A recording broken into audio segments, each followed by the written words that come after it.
Hello guys, how's it going? My name is Al, and when the Dragonflight Alpha initially launched, I decided to approach this expansion with an open mind, and look forward to exploring all of the newest class changes and playstyle options when looking for my next future main.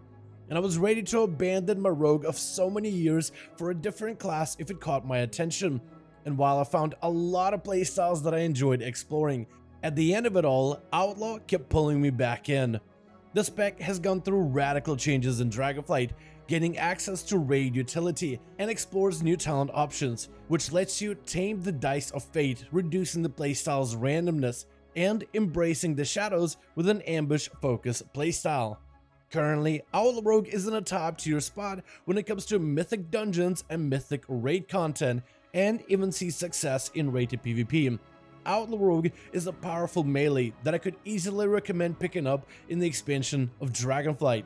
So today I wanted to go over how to play this pirate of a rogue spec, by going over the most valuable talent builds, the rotation, gearing, enchants, and consumables in order to help you be successful if you're looking to pick up rogue for your very first time or as a returning player. But right before we dive into this Outlaw Rogue Dragonflight guide, most of you guys watching these videos are still not subscribed. However, the more of you remind, the more of you do. So let's keep it going. Subscribe to the channel as well as hit the bell if you're watching these videos anyway, especially if you're looking to get regular class and content updates for all the future Dragonflight builds. I usually like to begin my guides by starting with the talent builds. First, we have the Outlaw Rogue Ambush build, which incorporates the ability of ambush into your rotation, and uses it to pierce past your enemy's defenses. The raiding build will prioritize the atrophic poison to weaken the raid boss, and can be played in a single target variant or adjusted to focus on cleave and AoE. The Mythic Plus dungeon version of the ambush build will sacrifice some mobility for superior group damage and extra melee reach. However, there is an alternative Outlaw Rogue build that's slightly behind on damage but is much easier to play, and you should really consider exploring this build if you find yourself struggling with the Outlaw Rogue. In most cases, playing an easier build optimally can net you more overall damage than playing a strong but a complex build sloppy. If you aren't a big fan of using ambush as an outlaw, then you might want to check out the Keep It Rolling build, which focuses on building and spending combo points to dispatch your foes, while building multiple combat enhancements of Roll the Bones, and extending these buffs for up to 30 seconds longer. The Mythic Plus dungeon variation of this build will focus on maximizing damage against large numbers of enemy targets. Next, let's go over the Outlaw Rogue rotation. Outlaw Rogue playstyle is focused on building combo points and spending them as efficiently and quickly as possible. The more value we get from combo point builders and spenders, the faster we see our major cooldowns return with the passive of Restless Blades. We don't really have a set, predetermined rotation for PvE content, rather a priority system for building, spending, and using our cooldowns. First, let's go over the combo point building abilities. Sinister Strike is your basic combo point builder, which generates one combo point. Sinister Strike has a chance to strike again for free, which generates you a pistol shot proc. Pistol shot should only be used when you get a proc of opportunity, which enhances pistol shot damage, causing it to generate more combo points, and with a Fan of the Hammer allows multiple pistol shots to fire at once. Pistol shot procs with Fan the Hammer should be used when you have 3 or less combo points, and this ability becomes your #1 priority builder when you reach 6 stacks of opportunity. Ambush will be your top priority combo point builder when using the Ambush build. Ambush can be used from stealth or when activating cooldowns like Vanish or Shadow Dance, and whenever pistol shots proc the talent of Hidden Opportunity. When running the talent of Ghost Strike, try to use it as soon as possible, and keep this ability on cooldown whenever it's available, as long as you won't overcap your combo points. When using the talent of Echoing Reprimand, try to keep this ability on cooldown as well, and take advantage of its Anima Charge combo point mechanic. Spending finishers on the Anima Charge points causes them to gain bonus effectiveness. Next, let's talk about the Outlaw Rogue finisher abilities, which will spend your generated combo points. First, we have Slice and Dice, a buff to your auto attacks, which should be maintained almost 100% of the time.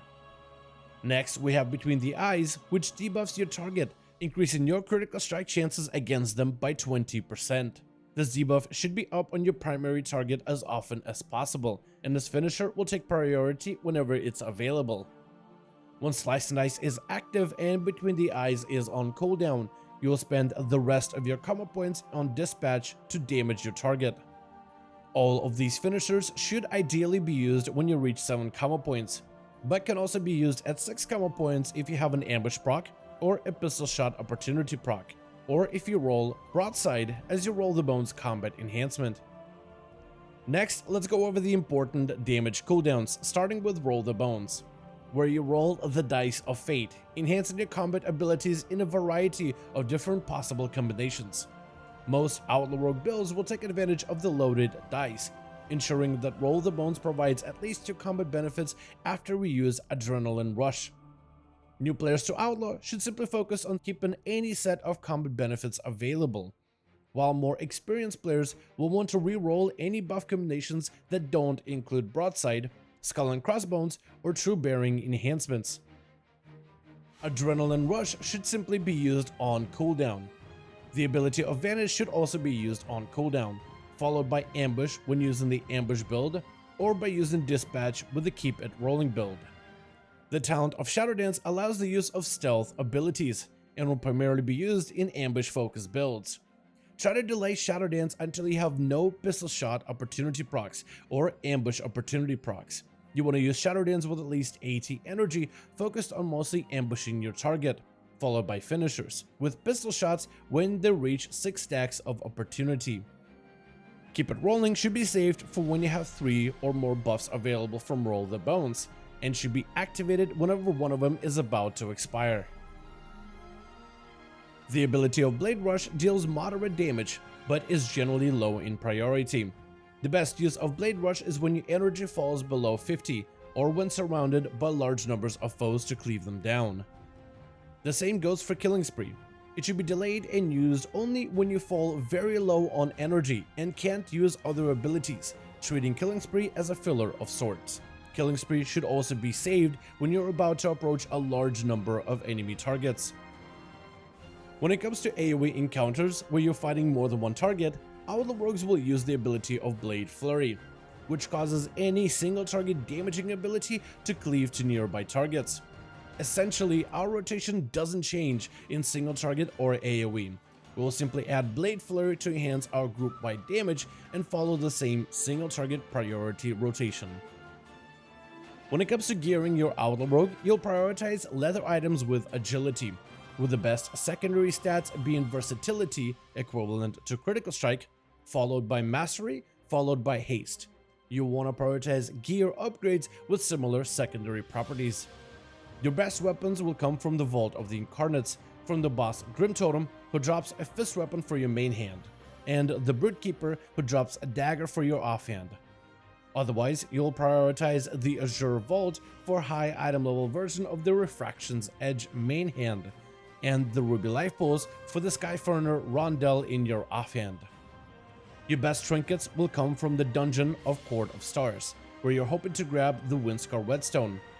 Your other trinket is the Manic Grief Torch from Brute Keeper Diurna in Vault of the Incarnates, the Storm Eater's Boon from Dathia, and the Controlled Current from Grim Totem will also make suitable alternatives. You should also prioritize collecting your tier set bonuses as soon as possible, which can be gained from slaying bosses in the Vault raid or can drop from endgame Great Vault rewards. The Outlaw Rogue 2 set bonus causes Dispatch to empower your next Sinister Strike or Ambush, while the 4 set causes Pistol Shot procs to empower your next Dispatch by 25%. This tier set will not impact our current damage rotation, and simply enhances the damage we put out by a great deal. When it comes to gearing in Dragonflight, I have to recommend installing the Simcraft Addon, which can take your character's armory and inventory and display them on the Raidbots website, where you can select the items in your inventory and compare them against each other to find which gear drops will be your biggest upgrade. And you can use their Droptimizer feature to find which dungeon and raid bosses could offer you the biggest item gains. Next, let's go over the different enchants you'll be using on your item slots. For your weapon, you'll ideally want to use the Sophic Devotion, but depending on your server, these can be quite expensive. The Sophic Writ can be a cheaper alternative that yields more of a fair value. Your chest piece will be enchanted with Waking stats, and your leg slot will be enhanced with Fierce Armor Kit. Your rings should have the Devotion of Versatility or Critical Strike, whichever of these stats is currently your lowest.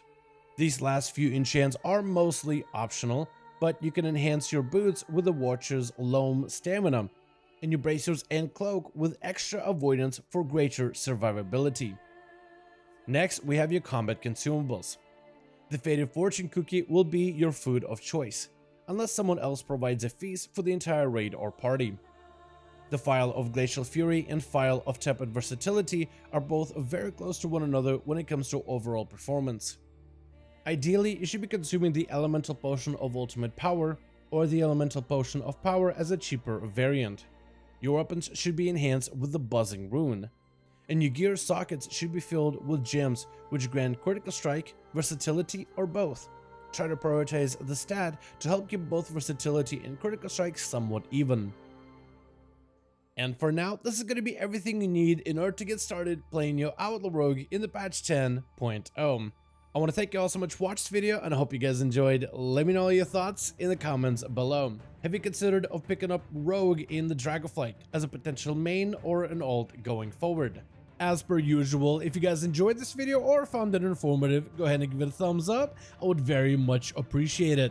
And as always, in the description of every single live stream and video, we have a link to our Discord community channel. Probably the best place to reach out to me directly in case you want to let me know what you thought about this video, or discuss with the other members of the community what you think about the upcoming changes. Join our Discord to become part of the community. But otherwise, thank you guys so much for watching. I do hope you guys enjoyed. Let me know your thoughts, and as always, I'll see all of you guys in another video.